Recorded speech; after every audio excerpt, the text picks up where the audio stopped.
Okay guys, so continue natin ito and we are now on 435. Okay, so 축사는 정기적으로 햇빛에 말리거나 약을 뿌려서 땡을 해야 합니다. Okay, so 축사 guys is the barn, no? Yung tirahan ng mga livestock. So when you say livestock, yun po yung mga hayop na pinapalaki for profit or pinapalaki natin para kainin. Okay? So barn is yung tirahan nila, barn. Then 정기적, okay, 정기적으로 regularly, 햇빛, sunlight, then sa sunlight, 햇빛에. Then 말리거나, okay, 말리다 is to dry.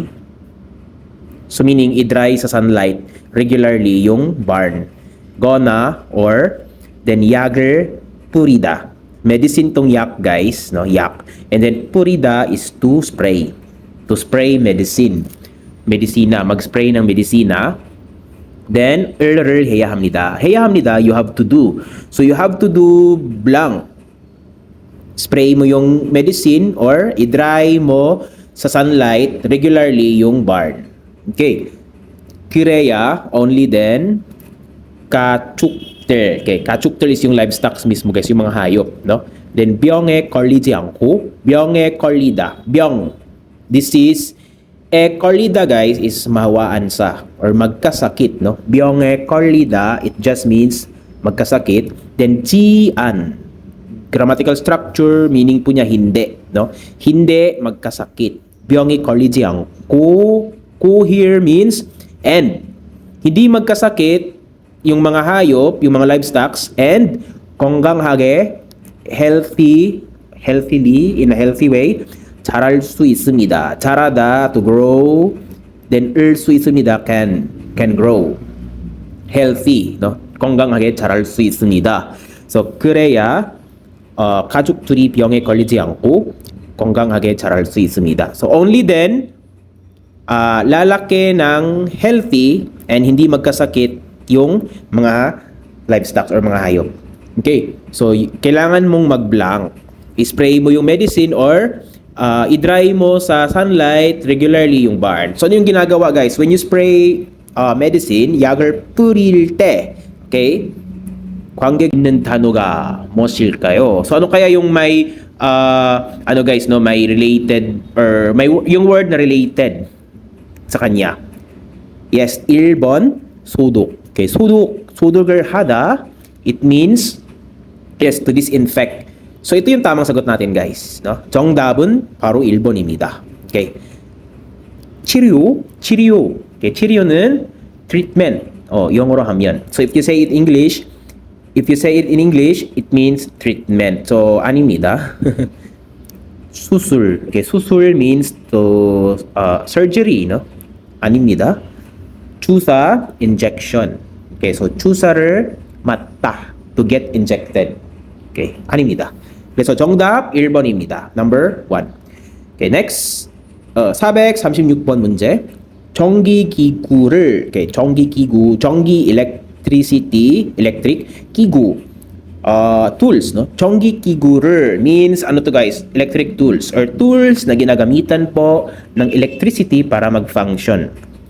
Okay, so electric tools 사용하지 않을 때, okay, 사용하다, to use, then 지안. Again, it means hindi guys, no? Same dito. It means not. So 사용하지 않. Okay, so 사용하지 않나요 mean hindi gagamitin.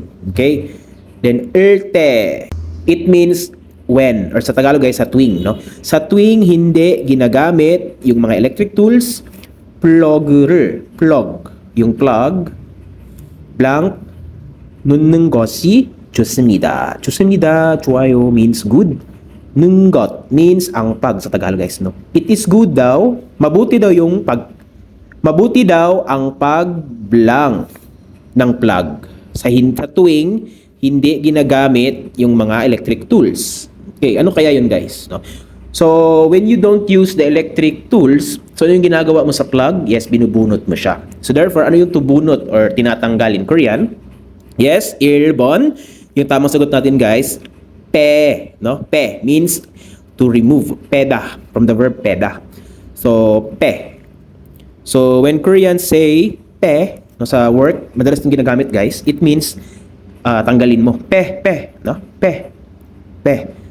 Means tatanggalin mo. Okay? Then, mara, to roll up. No? To roll up, guys. No? Halimbawa, yung papel, i-roll up mo siya. Ganun. Mara. Okay? Animida. Kuja. Okay? Kuja means to pin. Isaksak sa Tagalog. Ito yung kabaliktaran niya, guys. No? Kung si pe, tatanggalin mo. Si kuta naman, isasaksak mo siya. Okay? So, another word ginagamit din sa pagbunot is yung pupta. Okay, pupta. To unplug. Ito yun, guys, no? Pupta. Okay? So, same yung thought ng dalawa. Okay? So, animida. No. Okay. Notta. Notta naman means to put in, no? Ipasok. Animida. Okay? So, yung tamang sagot ito is number 1, no? By the way, guys, the word nutta here, okay, yung nutta na meaning, it means to put. Okay, ilagay. Can also mean hayaan. Okay. So, yung thought, yung nuance niya dito, guys, is it is good daw ang pagtanggal na nakahayaan mo lang, no? It is good na hayaan mo lang nakatanggal yung plug. Yun po yung thought niyan, guys. Okay? Kureya, only then, 전기를, electricity, 절약. 절약하다 means to save. Then, 을 수 있습니다. 다시 한번. It means can. So, can save electricity daw. So, only then you can save electricity. Okay. So, therefore, yung tamang sagot po natin dito is 1, no? Number 1. Okay. So,